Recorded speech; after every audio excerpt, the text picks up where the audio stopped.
Alright, so I am currently in the car driving from Philadelphia to Ottawa, of course with some charging stops along the way, and this stretch of road right here on I-476, the Pennsylvania Turnpike, is one of the easiest parts of the drive. So I start off with the easiest part of the drive, being a 3-lane highway that is basically just straight. I mean, you can look up here in the top right corner at the map. We pretty much just drive straight up and just keep going after that. Now, we're rocking version 12.6.3 of Full Self-Driving on Hardware 3, and the main premise of making this video is to just show Full Self-Driving purely from a highway standpoint. So it's cool to see videos of Full Self-Driving doing turns at stop signs, waiting for traffic, going through busy intersections, but I think a predominant amount of driving people are going to be doing with Full Self-Driving is here on the highway. I know for me that really the only time that I do Full Self-Driving drives on back roads or in complicated areas is when I'm making a video about it. I want to actually document what I'm doing. Whereas when I actually use autopilot or Full Self-Driving, it's on the highway. Like, that is my main use case for it. And really, I want to talk about whether or not I think Full Self-Driving is ready to go for, let's say, unsupervised Full Self-Driving, if that's what they coin it in the future, and go over some of the issues that I have on the highway. Now, I will say right off the bat, speed is one of them, and also awareness is one of them, and I mention this a lot in my videos, but the car did a really good job at getting over for this vehicle that wanted to pass me. So I was in the left lane, kind of going the same speed as the car in front of me. This car came up behind me, got over, and allowed that car to go around me. Now, I don't know if you guys have been looking at the speedometer since we got in the car, but it's very finicky. It's up and down. It'll be at 80 right now. It'll go up to 83. It'll come down to 75. Like, it can't pin a single speed and just keep driving at that speed. Now, usually when you go around turns, you're going around traffic or something, the speed does need to change. But when you're just in an open lane like this and the car is kind of varying its speed up and down, it can be a little bit annoying. Now, granted, I don't feel it, like, my body doesn't feel the change in speed. Really, it's just me looking at the speedometer and knowing that the speed is changing. Also, side note, I'm hoping that the camera holds up here. I am shooting with an Osmo Action 5 Pro from DJI, but it is definitely getting dark, and we're probably going to be shooting into the night here, so hopefully the camera holds up. But regardless, this here is like prime Full Self-Driving driving. And I would love to be driving 85 on this road, which is the maximum speed that autopilot and Full Self-Driving can go, but unfortunately it hasn't seemed to want to go over 80, and that is like the #1 issue that I have with Full Self-Driving is its speed. Like in this scenario right here, where there's not many cars around me, where it is just completely straight, we have 3 lanes of road, just do the maximum speed that I want you to do. In this case, as I mentioned in the past, I would just use autopilot so that the car does 85 and then eventually catches up to the car in front of me and does whatever speed that they do. Now, this definitely is a little bit more congested on this road at this time. It's about 5:50, so it's just after that kind of like rush hour push of cars out on the road. But still, I think that we should be doing the maximum speed that the car is able to do in Full Self-Driving and autopilot if the room in front of you allows, but it always seems like Full Self-Driving chickens out at about 80 miles per hour. Now, things are starting to get a little bit more congested here. It'll be cool to see if the car decides to make lane switches, if the car decides to stay in this lane, if the car decides to increase or decrease its speed. But I do have to say, overall, even though I complain about awareness and speed, it is just a comfortable drive. Like, of course, the Tesla, from a hardware standpoint, is comfortable. Seats are nice. It's nice and warm inside the car. You have a lot of different entertainment options. But the actual driving experience, like how the car is making its maneuvers, how it's changing its speed, how it's doing everything, leads to a very comfortable drive, which I think is great for anybody that might be a passenger and might be in here for wanting to take some sort of long-haul drive without having to actually touch the wheel. So I think that from that standpoint, from a comfort standpoint, I think that they've checked the box. I think that they're good from there in terms of being ready to push this out to be an unsupervised drive to where I can jump in, tell it where I want it to go, jump on my phone and answer text messages, take a nap, do any of those things, because the car is going to provide a nice, comfortable ride. and I don't feel like I need to, be attentive or be, woken up or be annoyed by the car jumping around. So comfortability, check.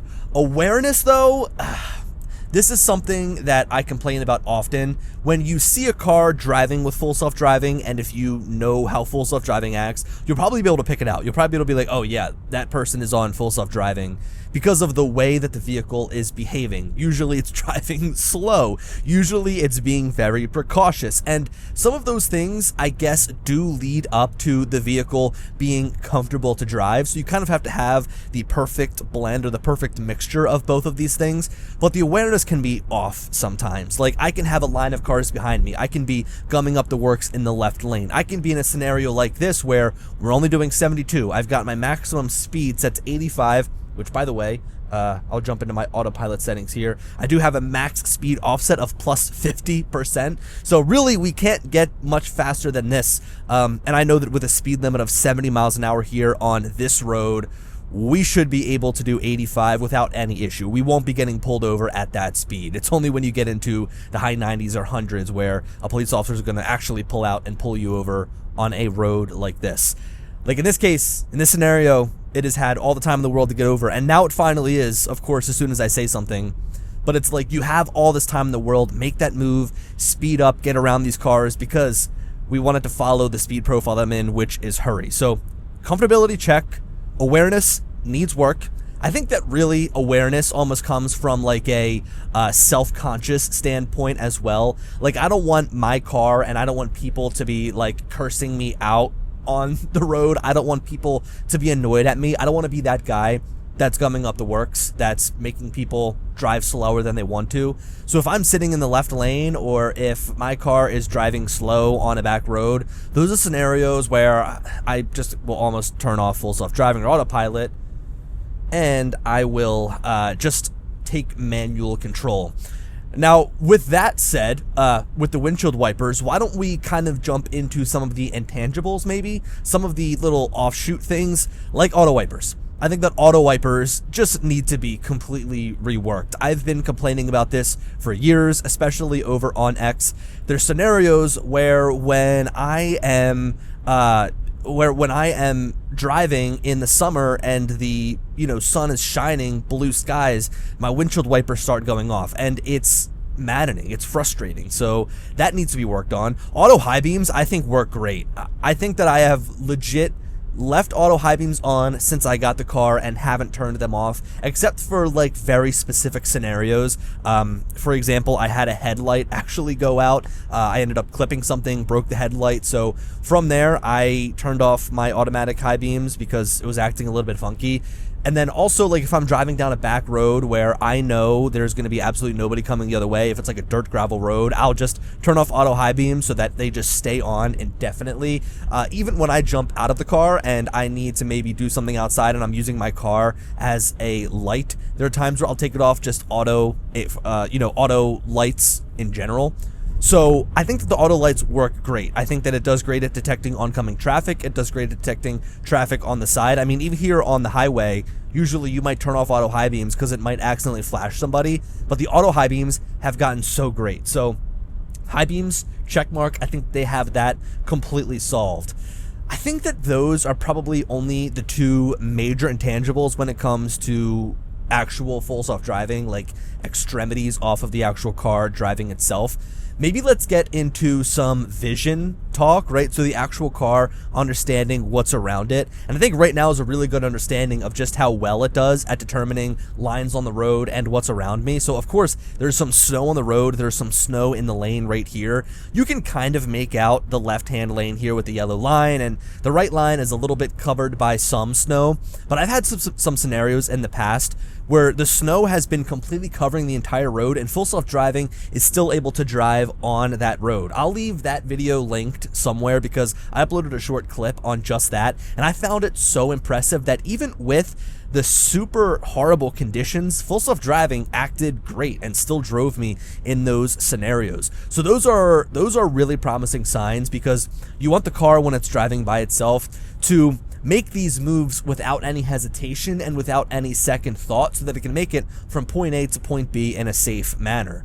Now, of course, in that scenario with the snow, I just ended up taking over after about 5 minutes because it was very icy, and quite honestly, it might have even been dangerous for me to be on the road. But I think that the vision aspect of it is great. I think that it's able to see cars, it's able to see signs, it's able to see people, it's able to see, little pieces of debris, it's able to see everything so well. And I think that this transition from a LiDAR-based system to a vision-based system has actually done pretty well. So I think that I give that like a check mark as a pass, but the one thing I will add in here, like a small caveat, is that we need to be able to have the car see more signs than just stop signs, yield signs, red lights, green lights. There are signs that are so important to read. Like, for example, lane ending in 1 mile. I hit a little bit of ice back there. Felt it a little bit shift to the side. It actually seems like it's snowing a little bit as well. So this is turning into a more interesting drive than I expected. I thought that it was actually going to be nice weather driving north here. So yeah, when it comes to like the, I totally lost my train of thought. Seeing other signs.